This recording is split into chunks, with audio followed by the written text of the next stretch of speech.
বিসমিল্লাহির রহমানির রহিম। আশা করি মহান রাব্বুল আলামিনের অশেষ রহমতে আপনারা প্রত্যেকেই ভালো আছেন। আমি সাক্ষ্য দিচ্ছি যে আল্লাহ ছাড়া কোনো মাবুদ নেই।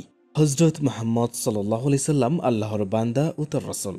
আসসালামু আলাইকুম ওয়া রাহমাতুল্লাহি ওয়া বারাকাতুহু। সুপ্রিয় দর্শক মণ্ডলী, আজকের এই ভিডিওতে একটি গুরুত্বপূর্ণ বিষয় সম্পর্কে আলোচনা করব ইনশাআল্লাহ। তাই ভিডিওটি না টেনে অবশ্যই শেষ পর্যন্ত দেখতে থাকুন।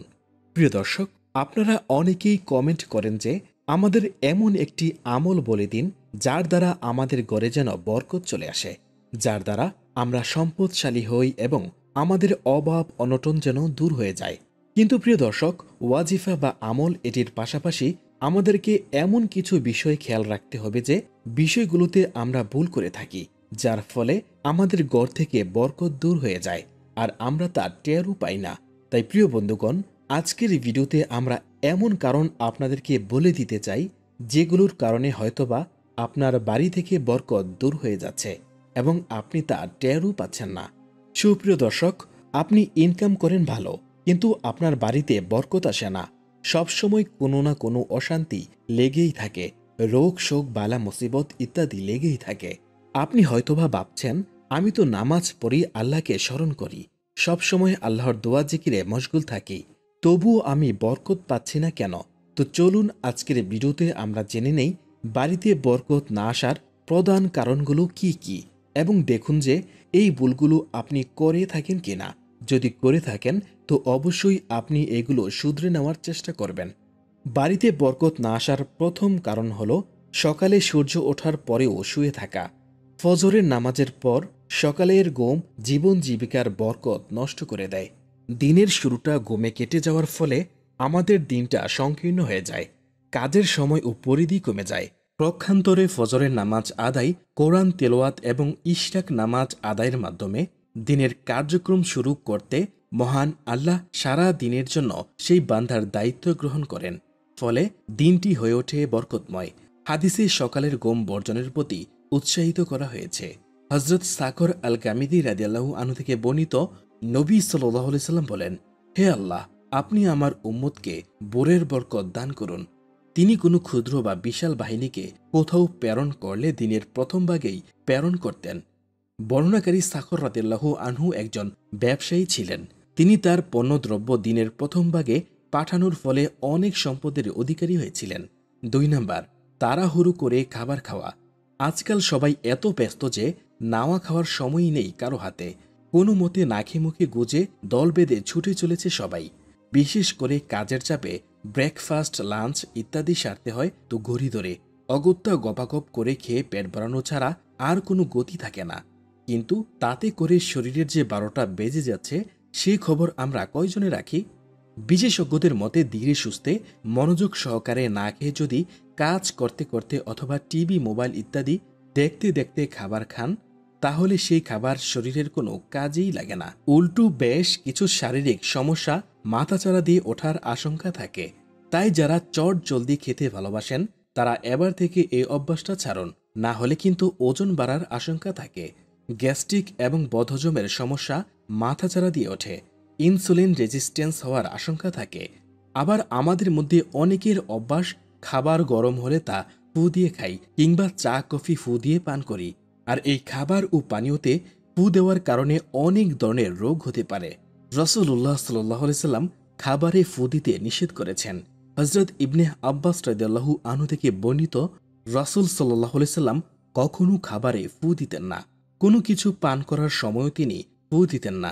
3 নাম্বার, রাতের বেঁচে যাওয়া খাবার বা খাবার পানিকে রাতের বেলায় ডেকে না রাখা। আপনি হয়তোবা জানেন যে পানি খেয়ে পানির গ্লাস ডেকে না রাখা অস্বাস্থ্যকর। ময়লা, ধূলিকণা, টিকটিকি, এমনকি মশার ডিম বা মশা ইত্যাদি সারা রাত আপনার গ্লাসে পড়তে পারে বা খাবারে পড়তে পারে।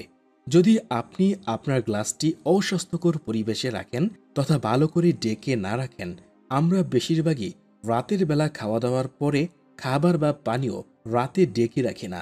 প্রিয় বন্ধুগণ, আপনি কি কখনো ভেবে দেখেছেন হয়তো এই কারণে আপনার বাড়ি থেকে বরকত দূর হয়ে যাচ্ছে? আল্লাহ তাআলার দেয়া অফুরন্ত নিয়ামতকে আপনি না ডেকে রেখে খোলা রেখে দিচ্ছেন, যাতে অনেক পোকামাকড় পড়ে এবং এভাবে আপনি পানিকে নষ্ট করছেন। যার কারণে হয়তো আল্লাহ তাআলা আপনার বাড়ি থেকে বরকত উঠিয়ে নিচ্ছেন এবং আপনি তার টেরও পাচ্ছেন না। বাড়িতে বরকত না আসার চতুর্থ কারণ হলো গাছের নিচে প্রস্রাব করা বা যেখানে সেখানে মলমূত্র ত্যাগ করা। বেশিরভাগই আমরা সফরের সময় কোনো জায়গায় গিয়ে আমরা গাছের নিচে প্রস্রাব করতে বসি, আর এটি একটি জঘন্যতম কাজ।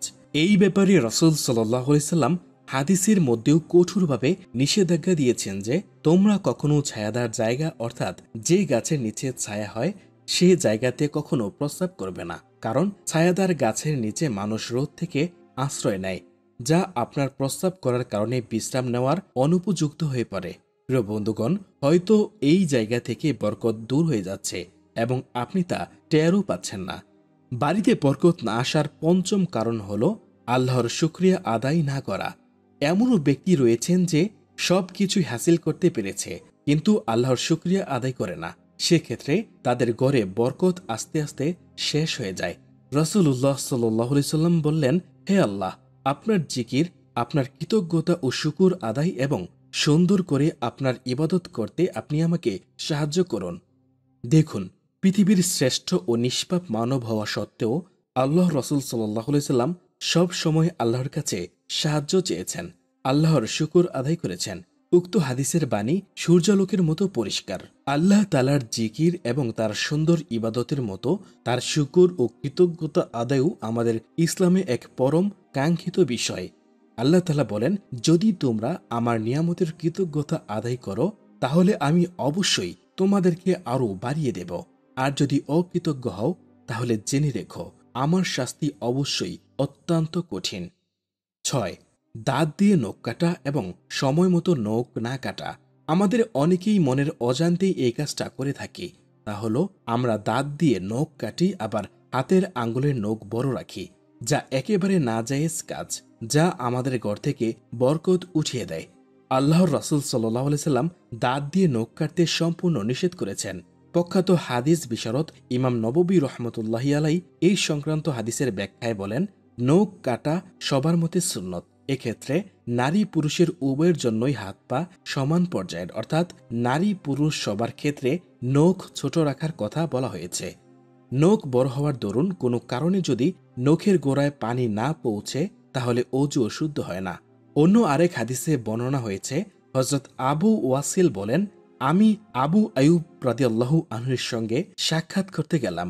মুসাফা করার সময় তিনি আমার নখ বড় দেখে বললেন, নবী সাল্লাল্লাহু আলাইহি সাল্লাম বলেছেন, তোমাদের কেউ কেউ আসমানের খবর জিজ্ঞাসা করো, অথচ তার হাতের নখগুলো পাখির নখের মতো, যাতে ময়লা আবর্জনা জমে থাকে।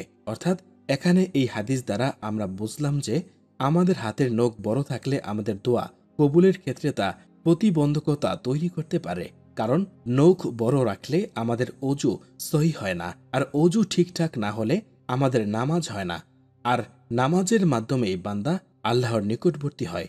তখন যদি আমাদের অজুই সঠিক না হয় তাহলে আল্লাহ আমাদের দোয়া কবুল করবেন কিভাবে? আর আমাদের দোয়া কবুল না হলে, আল্লাহ সন্তুষ্ট না থাকলে আমাদের ঘরে বরকত থাকবে কিভাবে? 7. লজ্জা স্থানের অবাঞ্ছিত লোম 40 দিন পরেও না কাটা। আমরা ব্যস্ততার অজুহাত দিয়ে এবং অবহেলা করে লজ্জা স্থানের লোম, বগলের লোম অনেক দিন কাটি না, কিন্তু এই সময়টি 40 দিন পার হলে তার রীতিমতো গুনাহের কাজ, এবং এই কারণে আমাদের সংসারে বরকত থাকে না, আল্লাহর রহমত থাকে না। একদা এক হাদিসে এসেছে ফিতরাত 10টি, এর মধ্যে নখ কাটাও রয়েছে। এই জন্য ইসলাম মানুষের শরীরের অবাঞ্ছিত লোম ও নখ ইত্যাদি বিনা ওজরে 40 দিন পর কাটাকে মাকরুহে তাহরিমি বা গুনাহের কাজ বলেছেন। এই ব্যাপারে সাহাবী আনাস রাদিয়াল্লাহু আনহু বলেন, গোফ ছোট রাখা, নখ কাটা, বগলের লোম উপড়িয়ে ফেলা ও নাভির নিচের লোম মুন্ডিয়ে ফেলার জন্য আমাদের সময়সীমা নির্দিষ্ট করে দেওয়া হয়েছিল, যেন আমরা এক্ষেত্রে 40 দিনের বেশি দেরি না করি। 8. বাড়িতে মেহমান আসলে নারাজ হওয়া। হযরত রাসূল সাল্লাল্লাহু আলাইহি সাল্লাম বলেন, বাড়িতে মেহমান আসলে অনেক আনন্দ অনুভব হয়। তিনি আরও বলেন, যাদের বাড়িতে মেহমান নেই তাদের কোনো আনন্দ নেই। বিশ্বনবী হযরত মুহাম্মদ সাল্লাল্লাহু আলাইহি সাল্লাম ছিলেন মেহমানদারিতে উজ্জ্বল দৃষ্টান্ত। অনেক সময় অতিথি আপ্যায়ন করতে গিয়ে তাকে ও তার পরিবারকে অনাহারেও থাকতে হয়েছে।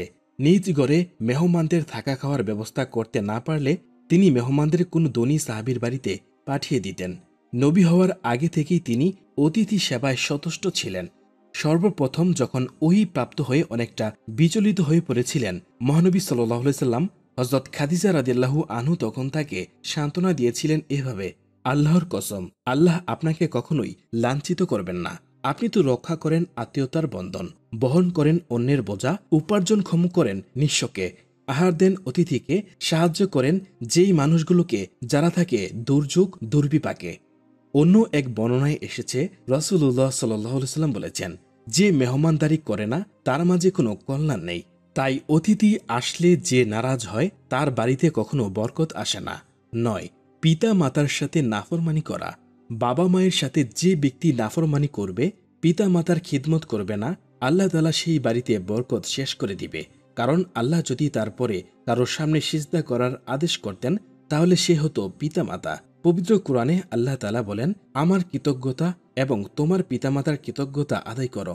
আল্লাহ তাআলা আরও বলেন, আমি মানুষকে নির্দেশ দিয়েছি তার পিতামাতার প্রতি সদ্ব্যবহার করতে। তাহলে বন্ধুরা, আল্লাহর আদেশ অমান্য করে আপনি কিভাবে গড়ে বরকতের আশা করেন? 10. সকাল পর্যন্ত ঘুমিয়ে থাকা। যে ব্যক্তি সকালে ফজরের নামাজের জন্য না ওঠে, অনেক দেরি করে ঘুম থেকে ওঠে, তার ঘরে কখনোই বরকত আসে না। প্রিয় নবী সাল্লাল্লাহু আলাইহি সাল্লাম ইরশাদ করেন, সকাল বেলায় রিজিকের অন্বেষণ করো, কেননা সকাল বেলা বরকতময় ও সফলতা অর্জনের জন্য উপযুক্ত সময়। তাই প্রিয় দর্শক মণ্ডলী, আমরা সকাল সকাল উঠে নামাজ পড়ে আমাদের দৈনন্দিন জীবনের কাজ শুরু করে দিব। মহান আল্লাহ তাআলা বলেন, সালাত আদায় করার পর জমিনে ছড়িয়ে পড়ো, আল্লাহর অনুগ্রহের সন্ধানে ব্যাপৃত হও এবং আল্লাহকে বেশি বেশি স্মরণ করো, যাতে তোমরা সফলকাম হও। 11. অপচয় খরচ করা বা বেহিসাবি খরচ করা। যে ব্যক্তি নেশা করে বা জুয়া খেলে, টাকা নষ্ট করে বা অযথা কোনো কারণে টাকা নষ্ট করে, তার বাড়িতে কখনো বরকত আসে না। আল্লাহ তাআলা বলেন, তোমরা আহার করো ও পানাহার করো, কিন্তু অপব্যয় করো না। নিশ্চয়ই আল্লাহ অপচয়কারীকে পছন্দ করেন না। অন্য আয়াতে আল্লাহ তাআলা বলেন, আর তোমাদের অর্থ সম্পদ অপ্রয়োজনীয় কাজে খরচ করবে না। জেনে রেখো, যারা অপব্যয় করে তারা শয়তানের ভাই, আর শয়তান তো নিজে প্রতিপালকের প্রতি ঘোর অকৃতজ্ঞ।